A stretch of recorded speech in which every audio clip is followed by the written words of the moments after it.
Friends, இன்றைக்கி மணத்தக்காளி கீரை சூப் வைக்க போகிறோம். எப்படி செய்கிறதுன்னு பார்ப்போம். சட்டி சூடாயிருச்சு. ஒரு 3 ஸ்பூன் எண்ணெய் ஊற்றியாச்சு.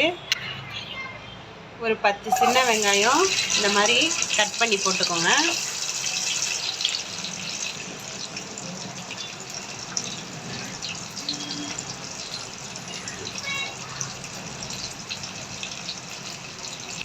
நாலு பல் பூண்டு சேர்த்துக்கோங்க.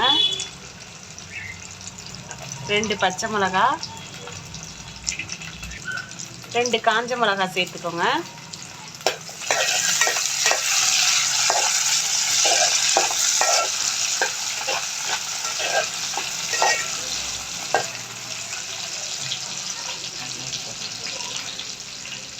ரொம்ப வதக்க வேணாம், மீடியமான அளவு வதக்கிக்கோங்க.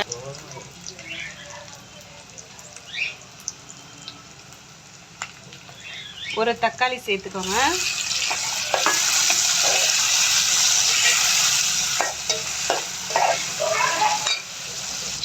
உப்பு சேர்த்துக்கோங்க. கொஞ்சம் தேவையான அளவு உங்களுக்கு உப்பு சேர்த்துக்கோங்க.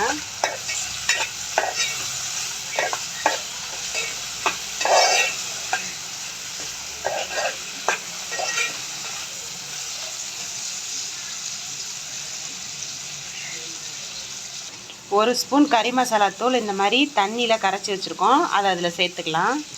வீட்டில் அரைச்ச தூள்,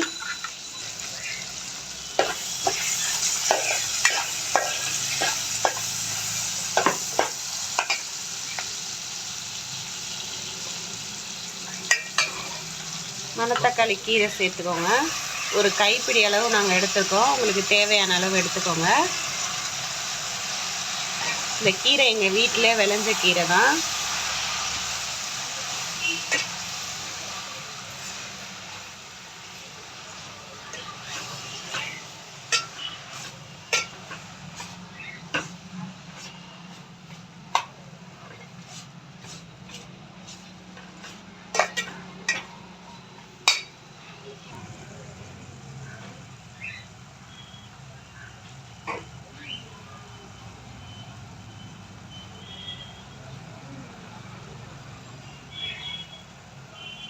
ரெண்டு ஸ்பூன் பாசிப்பருப்பு சேர்த்துக்கோங்க.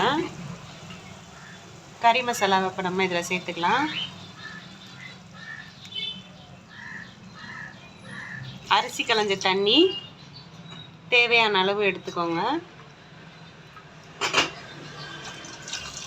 நாங்கள் 2 டம்ளர் ஊற்றிக்கிட்டோம். உங்களுக்கு எவ்வளோ தேவையோ சூப்புக்கு வேணுங்கிற அளவு ஊற்றிக்கோங்க.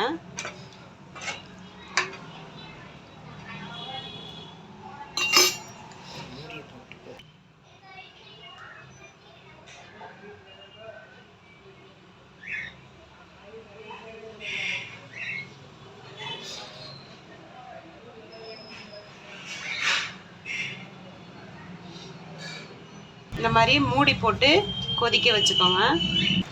பாருங்கள், நல்லா கொதிச்சு பார்க்கவே எப்படி இருக்குன்னு. இன்னும் கொஞ்சம் வேகட்டும். கீரை இன்னும் வேகலை. அரை மூடி இந்த மாதிரி தேங்காய் பால் புழிஞ்சு எடுத்து வச்சுக்கோங்க. கீரை வெந்தோடனே நம்ம அதில் சேர்த்துக்குவோம்.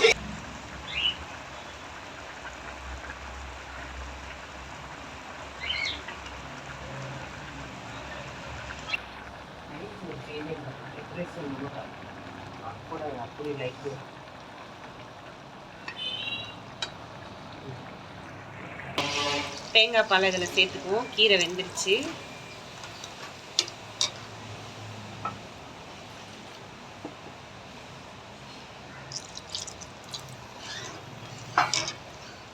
ஒரு ஸ்பூன் பெப்பர் சேர்த்துக்குவோம்.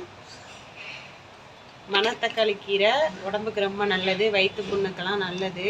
அல்சர் பிரச்சனை வந்தவங்களாம் இந்த கீரையை வாரத்தில் 1 நாள் 2 நாள் சாப்பிடுங்க. அவ்வளோதான். ஒரு கொதி வந்தோடனே இறக்கிடலாம். மணத்தக்காளி கீரை சூப் ரெடி ஆயிடுச்சு. இது மாதிரி நீங்களும் ட்ரை பண்ணி பாருங்கள். பார்த்துட்டு எப்படி இருக்குன்னு சொல்லுங்கள். என்னோடய வீடியோ பிடிச்சிருந்தா லைக் பண்ணுங்கள், ஷேர் பண்ணுங்கள், சப்ஸ்கிரைப் பண்ணுங்கள்.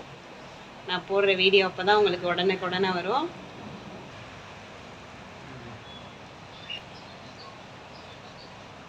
கொதி வந்துருச்சு, போதும். அடுப்பு ஆஃப் பண்ணிக்கோங்க. அவ்வளோதான்.